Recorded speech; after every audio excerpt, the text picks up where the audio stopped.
తెలంగాణలో రైతు బంధు పథకంపై కొంతకాలంగా చర్చ సాగుతుంది. అసలు అందరికీ రైతు బంధు ఇస్తారా, పరిమితులు విధిస్తారా అనే అంశంపై పలు రకాల ఊహాగానాలు వినిపించాయి. ఈ నేపథ్యంలో తాజాగా రైతు బంధు నిబంధనలపై రేవంత్ ప్రభుత్వం కీలక నిర్ణయం తీసుకున్నట్లు తెలుస్తుంది. 5 ఎకరాల లోపు వారికే రైతు బంధు ఇవ్వాలనే ఆలోచనలో రాష్ట్ర ప్రభుత్వం ఉన్నట్లు సమాచారం. గత ఏడాది వానాకాలం లెక్కల ప్రకారం 68.99 లక్షల మందికి రైతు బంధు సాయం అందించింది. 5 ఎకరాల లోపు భూమి ఉన్న రైతుల సంఖ్య 62.34 లక్షలు. 5 ఎకరాల కంటే ఎక్కువ భూమి ఉన్న రైతుల సంఖ్య 6.65 లక్షలు ఉన్నట్లు రిపోర్టులు చెబుతున్నాయి.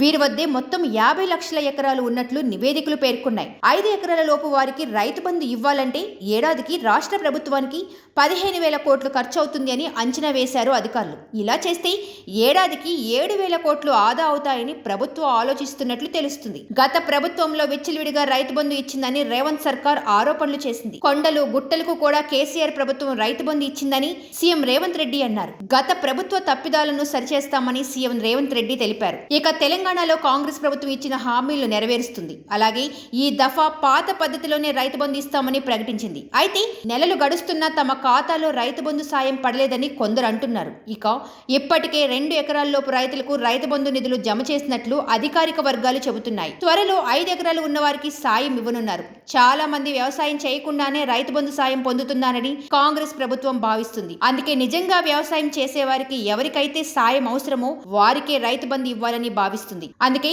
5 ఎకరాల నిబంధన తీసుకురానున్నట్లు తెలుస్తుంది.